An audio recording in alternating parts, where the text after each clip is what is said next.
On devrait s'habiller de feuilles d'arbres. On reviendrait aux origines, quoi. Voilà. Bienvenue sur Qu'est-ce que la mode ? Le podcast qui pose cette unique question et nous invite à de multiples discussions. Je m'appelle Elsie Pommier et je suis designer de l'individu. Cette émission est mon moyen d'étudier ce vêtement qui nous habille et j'en profite pour faire connaître les métiers qui font l'habit. Chaque lundi, retrouvez Audrey Millet, historienne, et moi-même pour un instant culture. Et les vendredis, une interview d'un acteur de la mode. Le podcast est disponible sur toutes les plateformes. Abonnez-vous pour rester informé et partagez votre avis. Habillé, habilleur, bonne écoute.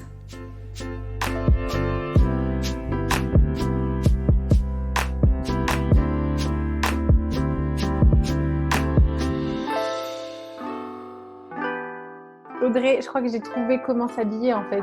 On devrait s'habiller de feuilles d'arbres. Et On reviendrait aux origines, quoi. voilà, comme ça on est tranquille. Et là, il n'y a plus de problème Bien qu'à la d'industrialisation ou quoi. à la fois, il faut choisir ton type de feuille, hein. C'est pas simple. Ah bah les locales, hein, les locales. Mais je crois qu'il n'y a pas beaucoup de feuilles assez larges, en tout Alors, cas pour moi. Mais l'hiver, sinon, c'est à poil, hein. Il n'y a plus de feuilles dans les arbres. Ah oui, en plus. Ah bah mince. Mais bon, bah du coup, ça va être la galère. Mais après, autre que... Bah sinon, justement, quelque chose qui dure et qui fait que... L'hiver, tu peux trouver une vache. voilà, exactement. Et ça, c'est si on revient aux origines, c'est le deuxième produit qui a été utilisé. Donc, puisqu'on consommait de tout, on consommait tout. Donc, le cuir. Voilà, le cuir, on a déjà des exemples il y a 50 000 ans, hein, en fait, hein. Donc, techniquement, lorsque les premiers hommes ont migré dans des régions relativement chaudes, jusqu'aux parties septentrionales les plus froides, donc il a bien fallu se couvrir parce qu'il caillait un peu, quoi. Donc, on a utilisé ceci pour se tenir au chaud.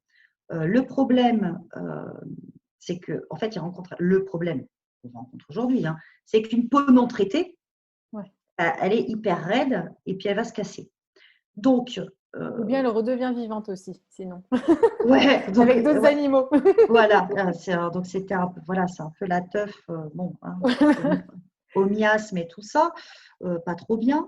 Donc, du coup, il faut préserver cette peau, donc en fait, avec du tannage, hein, un traitement des peaux d'animaux, qui en fait est juste extrêmement importante pour la survie des hommes.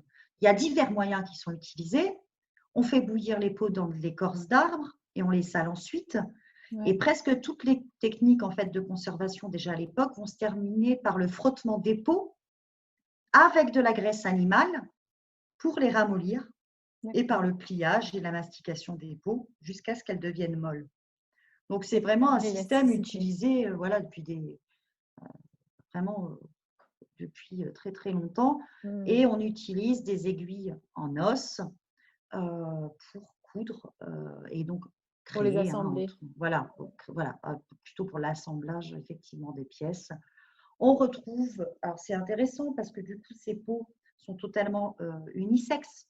Hein, on a des vêtements pour les femmes chez les Sumériens, en Mésopotamie, un pagne aussi, on a retrouvé un pagne en peau de gazelle parfaitement conservé qui date d'à peu près 1400 avant Jésus-Christ, qui a été retrouvé en Égypte.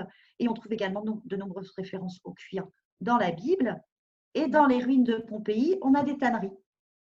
Donc, c'est quand même la base. Hein. Ouais. Et du coup, c'est dur. Enfin, là, c'est des vêtements qui ont duré sans... Absolument, ça dure. Ça dure, puisqu'on en retrouve, comme tu disais, là, les mains. Alors, on a un problème avec le cuir. Hein. Par contre, voilà, c'est ça. Ça pue. Alors, moi, j'ai visité une fois une tannerie à Mazamet, qui était une ancienne tannerie, qui n'avait pas été utilisée depuis je ne sais pas combien de temps. J'étais avec une copine qui m'a demandé de sortir, tellement j'étais blanche. Ah ouais. Vraiment, c'était terrible. Mais C'était en fait, terrible. c'est pas le cuir en soi, mais c'est les produits qui, pour épiler, pour enfin la peau, pour enlever tout ça, qui sont de plus en plus chimiques, en fait. C'est ça. Euh, Le tannage, ouais, ouais, non, en fait, ça a vraiment une odeur mm, désagréable. mm. Alors, ce qui est intéressant, c'est que Forte, en fait. Elle est... et Ouais. c'est terrible, c'est terrible. Ce Mm. qui est intéressant, c'est que du coup, ça nous a permis, du coup, d'en dire, oh là là, il faut cacher cette odeur désagréable. Donc, on va mettre les peaux, on va les baigner dans des bains de parfum, développement du parfum. Mm. Ah oui, on en a parlé Mm. dans un épisode de la saison dernière.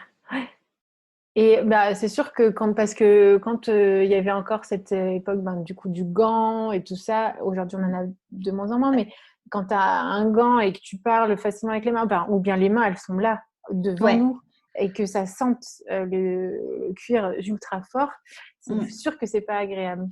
Absolument. Mm. Et alors, le grand chamboulement, hein, c'est évidemment le 19e siècle, hein, l'arrivée de la chimie, et un chimiste américain, Augustus Schultz, qui Ok. invente une nouvelle méthode de tannage plus rapide, utilisant les sels de chrome. Alors, c'est comme Mm. d'habitude, hein, c'est l'industrialisation, c'est génial. Bon, le sel de chrome, je vous déconseille d'en boire au petit déjeuner, hein. Mm. Mais cette innovation permet de réduire le processus de tannage de plusieurs semaines et de plusieurs mois à quelques heures. Donc ça, c'est génial. Ouais, On ouais. va commencer en même temps. C'est concomitant, c'est ça qui est super, hein, cette période. À inventer des machines et des procédés spéciaux qui permettent d'augmenter encore la productivité du tannage. Mm. Mais, et puis, alors depuis 2004, hein, les tanneries du monde entier sont étroitement surveillées, soit étroitement protégées, parce qu'elles développent des techniques spécifiques, hein, à chacune, Ouais, des techniques brevetées qui donnent un véritable avantage concurrentiel, hein, ouais. à l'échelle mondiale, hein. Donc les tanneries officielles, je tiens à Oui, faire un petit ouais, astérisque. ouais, ouais. Je me suis retrouvée en Inde Mm. dans un bidonville et il y avait une tannerie, mais waouh! Enfin, et ils étaient pieds nus dedans. C'était du Non, non, coup mais alors c'est ça. Et puis brevet, mais ce que tu disais, brevet, tout ça, influence aussi du coup toute la notion de sécurité. Et Absolument. comme c'est officiel, il y a une sécurité, il y a un suivi des déchets, il y a toute la ligne est prise en compte, quoi. Bah, en fait, Dans le- quand on met de la couleur, même quand on tanne, hein, on va fouler, hein, avec Mm. les jambes et on remarque, donc, en particulier en Asie, hein, du Mm. Sud-Est, on remarque qu'en fait, ce sont des hommes souvent qui font ça, pour le coup, qui Ouais. perdent leur poil. Alors, ils perdent leur poil, puis ensuite, ils ont des cancers. Mm. Donc, non, non, de toute façon, c'est ultra chimique. Bon, il y avait d'autres problèmes avant, hein, le mercure, le chrome. Ouais. Enfin, donc, effectivement, c'est une activité à risque, hein, Ouais. extrêmement polluante. Et, mais j'ai découvert, moi c'était dans mon premier stage dans une grande maison et qui travaillait le cuir, un atelier de prototypage, le tannage végétal. Mm. Et, ça ne veut pas dire non plus pur, bon, ça reste industriel et tout ça. Et en fait, le seul truc, c'est que ça couvre moins les défauts. Parce qu'en fait, le tannage chrome et enfin, plus chimique, c'est que ça couvre beaucoup plus les défauts. Mm. Une bête qui a eu, enfin, une vache ou enfin, bref, un animal qui a eu une petite maladie, en fait, la peau, elle est l'historique, on va dire. Il s'est Mm. pris un barbelé ou il s'est pris une branche. En fait, ça se voit. Et donc, avec le tannage synthétique, chimique, pardon, on le recouvre. Tannage végétal, beaucoup moins. Donc, c'est beaucoup moins accessible parce que ça veut dire qu'il y a beaucoup plus de pertes ou on va devoir choisir sur la peau. Il faut que le consommateur réhabitue son œil à non pas un cuir verni, quoi, hein, C'est ça. clairement, hein. Bah, du vinyle, enfin pas du vinyle, mais ouais, cuir synthétique, quoi. Où là, oui, c'est une impression, c'est tout imprimé. L'effet cuir, il est imprimé, il est gaufré un peu. Mhm. Mm. Et je ne sais pas si niveau historique, tu avais d'autres choses aussi. Parce que c'est des métiers de tradition, de savoir-faire. Ce qui est hyper intéressant, en fait, dans le cuir, c'est tout ce système d'innovation qui ne s'arrête jamais. Donc, on invente constamment dans le monde entier de nouvelles recettes pour tanner, pour colorer les peaux. Ces tanneries protègent leurs recettes et leurs techniques spécifiques, collaborent avec des créateurs de mode. C'est une industrie qui est très, très, très connectée à la tendance.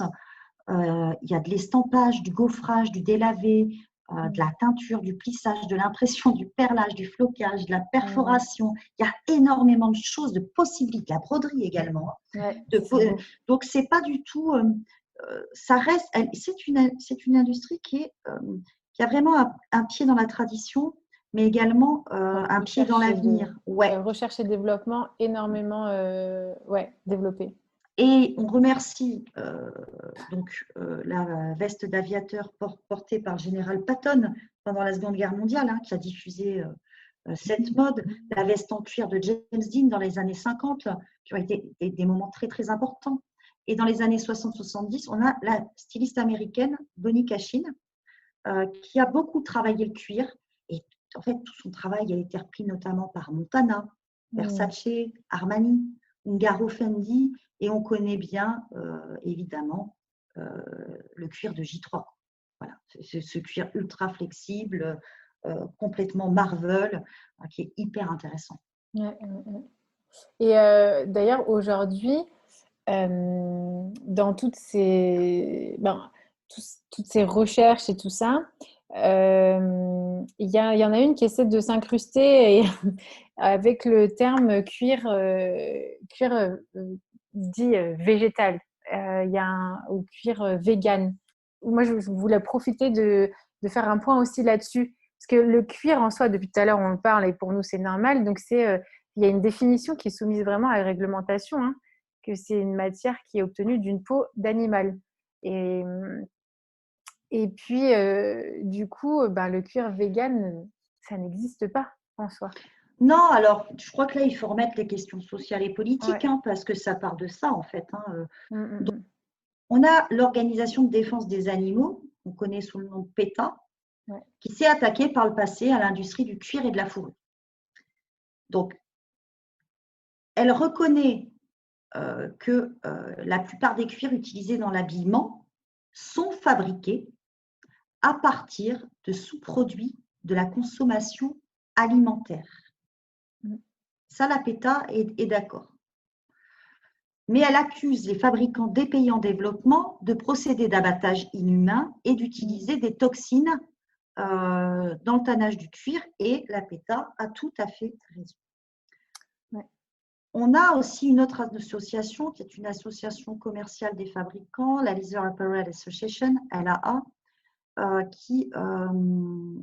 des fabricants de cuir, des nettoyeurs, des fournisseurs, des tanneurs, des taillants de cuir aussi. Cette association a la mission de surveiller et d'améliorer en permanence la santé, le bien-être, la forme et l'avenir de l'industrie de l'habillement en cuir. Et en fait, cette association, elle travaille aussi avec la PETA.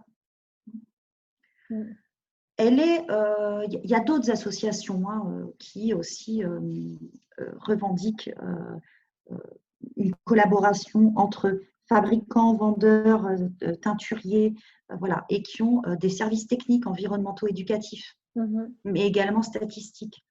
Donc, malgré les nombreuses attaques de la PETA, les gens continuent à porter du cuir, et on est actuellement, je vais vous parler en dollars, à peu près à 17 millions de dollars pour une industrie mondiale par an.